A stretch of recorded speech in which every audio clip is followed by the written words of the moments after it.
Hey friends, welcome back to your second episode of Hot News for the Day. I'm glad to have you all here, so let's go ahead and jump right into the tech news so that you can get back to everything that you care about outside of tech, which is me. You care about me, thank you, appreciate it. Let's go into the fact that Tesla has a $25,000 electric car that Elon Musk has talked about previously, but now we have some more information about the fact that they've completed the R&D center that's going to design this car, and there's also some indication that it's actually going to be produced in China because that's where the R&D center is, and then shipped out to the rest of the world from there. Now, it seems like this is going to be a car that's mainly going to be focused on a China launch at first because they tend to sell the cheaper electric cars there right now. I believe the fastest growing electric car in the world is just a little itty bitty two-seater that's going on there.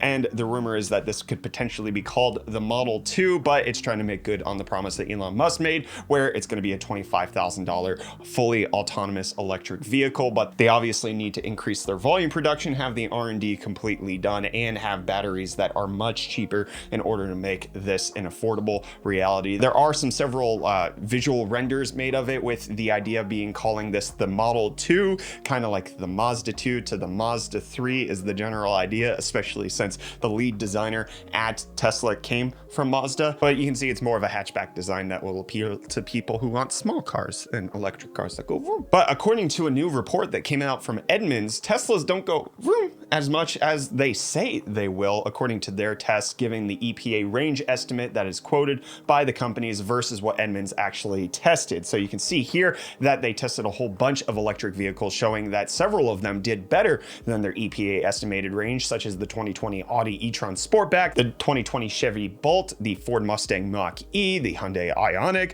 Essentially, mostly everything besides Tesla actually did better than its quoted range, the Model S being the best, closest to its quoted range with 2.5% under, and the Model Y Performance being the worst at 9.6 under. However, Edmunds does go on to note that even though they did have a good testing methodology for it, it's not run in the controlled environment that the EPA does theirs in. And so which one's more accurate?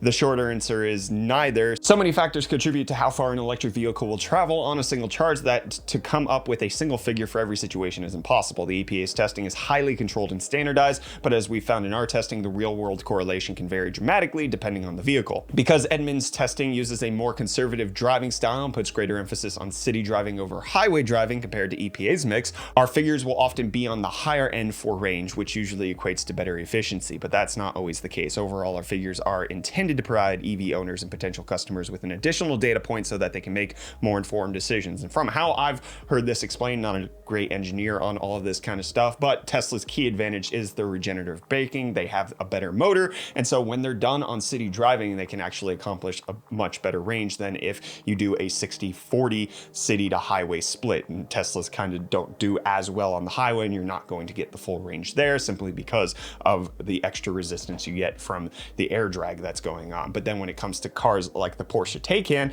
what you have there is they have a 2-gear setup, so once they get up to 60 miles an hour and they are on the highway, they switch into their second gear, which then allows them to be more efficient on highway driving. But the single gear Teslas don't exactly have that, so you're going to have a rough mix in the city. Are you likely to get it more? Yes, closer than what Edmunds is reporting here, but at the same time, it's not exactly what Tesla's quoting. And so when you see things like, oh, the Tesla Model S can get 412 miles of range, whereas the Porsche Taycan can only get 200 miles of range, oh, the Tesla's double. No, not really, but also it's not that bad as well. So just, it depends. It's just exactly like EPA estimates for fuel economy. It really is just, no matter how you standardize it, people are going to drive differently and have different situations. It's going to result in a completely different setup. And Toyota's different setup when it comes to Robotaxi is going to be with Aurora. They're planning on deploying a test fleet of Sienna minivans by the end of 2021. Aurora, known for acquiring Uber's self-driving car unit, is now going to be working with Toyota in doing a full-on Robotaxi service, which Tesla obviously also wants to do. So the Robotaxi thing is going to be a huge, just get ready for that. And you need to get ready for the electric truck maker Rivian, who wants to debut its IPO at $50 billion, which when I heard this, I was like, that's really a lot. Well, Rivian obviously has a lot going for it. It's been invested in by Amazon and Ford, but then when I looked up the market cap for Ford, it's like $45 billion. And so Rivian, who is invested in by Ford, is going to launch at a higher price than Ford's market cap. I just gotta say, I don't necessarily fully understand all of this stock stuff. They haven't even sold anything and they're gonna launch at 50. I guess it's the future prospects of what they could be, but just not in my heart. But what's gonna be in my heart is the Hyundai Tiger. Check this thing out, my friends. They're saying that they can make it the size of a house cat. This is a car that has legs. It can walk and drive, and walk drive. It's the most amazing thing you've seen in your entire life. They're essentially making it to do great things on different surfaces, including extraterrestrial surfaces like the moon or Mars. It's the transforming intelligent ground excursion robot concept. The X1 is going to be small, but then they have different versions that they're showing off that they want to show, like on the moon. It's gonna be huge. It's like the size of a car and walk all over. This is how we get to Transformers, my friends. Thank you, Hyundai. Which this might be one of the reasons why they are no longer pursuing a deal with Apple to make the Apple car, but there's new reports coming out that Nissan is now the company that has been tagged to work on producing the Apple car, or as they say in South Africa, Nissan. Bothered me the entire time. Nissan. Anyways, we'll take this with a huge grain of salt. The Hyundai Kia thing was rumbling around in the rumor mill for a while. Now that that has passed out officially, now everybody's jumping onto the next one. Nissan, not necessarily known for being the most reliable car manufacturer right now. So I don't know if that's a good thing for Apple. We'll keep you posted if and when there's more concrete information on it, my friends. And now Apple Maps has more concrete features that were in ways years ago. You get things such as reporting speed traps, accidents, and other road hazards. They've rolled it out 2021. Well done, Apple. I'm proud of you.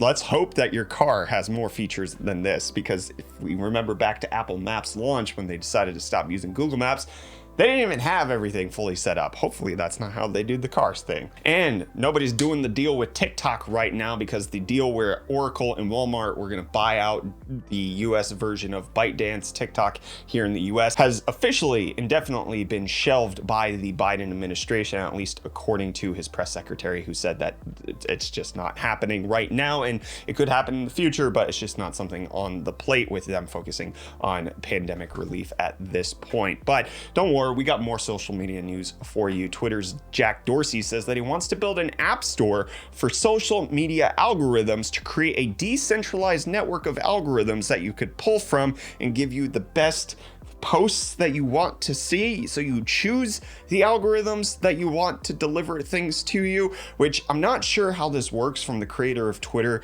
who will not listen to his people on Twitter who say that they want chronological back. That's the algorithm people want on Twitter, and you just won't do it. So instead, you're just gonna build an app store for what? I don't even fully understand what an app store for algorithms is. Somebody smarter than me, explain this down below in the comments, please. But you know who's smarter than me? Mark Zuckerberg. Yeah, I got zucked. He is zucking everybody though, because it looks like they're gonna be working on their own Clubhouse copy, which in case you haven't heard of Clubhouse, that's okay. You're not part of the in crowd, neither am I. It's this like super exclusive thing where you get in and you chat with people on audio, just kind of like Discord, but like exclusively for that, and it's more public so that you can join in on public conversations that are happening. This is where the Elon Musk conversation happened with the CEO of Robinhood. So that took place. Mark Zuckerberg 5 days ago actually joined a Clubhouse conversation to talk about the future of augmented and virtual reality. And it turns out that was all he needed to say, hey, this is pretty cool. I'm going to completely steal it. It's mine now. Thank you for making it. I wish I did, so now I'm going to, and your app is gonna be worthless, or maybe potentially we're gonna buy you out. Maybe what happened in the meantime was Mark Zuckerberg talked to the CEO, said, hey, we wanna buy it. And they were like, no, we're gonna do our own thing. And so he said, okay, I'll crush you with my foot. Speaking of another Facebook property, WhatsApp's getting a cool new feature, which I just wanna briefly mention because I actually like the idea. You can mute videos before you share them. That's such a good idea. When you're sharing a video, you hit the mute button and then it doesn't send the audio. So if you just wanna share something where you're not even listening to the audio because you're out in public, so you don't know if it has audio, but then somebody plays it and then it's this really horrible sound. This has happened to me on multiple instances where like I'm scrolling through, I find a funny thing and then I send it and then realize that it has terrible. Anyways, I like this feature for me personally. And you might like this feature of detecting deepfakes, because guess what? if you know that your deepfake can be detected, you can counteract that with an adversarial setup so that you can't detect the fact that it's a deepfake. This is coming as researchers from the University of California, San Diego has said that if they tried to make it so that you couldn't detect the deepfake detectors couldn't detect it. And in a few years, you won't be able to detect me here on Earth because I'm going to the moon, my friends. And so is SpaceX. I'm not going to the moon. Why am I lying to you guys? NASA is using SpaceX to bring part of its Gateway station to the moon. A $331 million mission now going to be carried into space on the Falcon Heavy rocket. It's the second launch contract NASA has awarded to SpaceX in the past few weeks, and moon time. But China's saying it's Mars time because they've launched a probe that is now in the Martian orbit as of Tuesday. They've reached it. So China in Mars orbit, NASA, SpaceX, going to the moon, and you going away, because this is the end of episode of Hot News. Thank you for watching this one, my friends. Don't forget to check out the earlier episode of Hot News. I don't know why I'm pointing over here. Check out the earlier episode of Hot News that we released today in case you want to get caught up to all the things that's going on in the tech world. Don't forget, we're going to have more tomorrow. So once you get subscribed, hit the like button if you enjoyed this episode. I've been Brett, your host. Thank you for watching. I'll see you in the next one, friends. Cheers.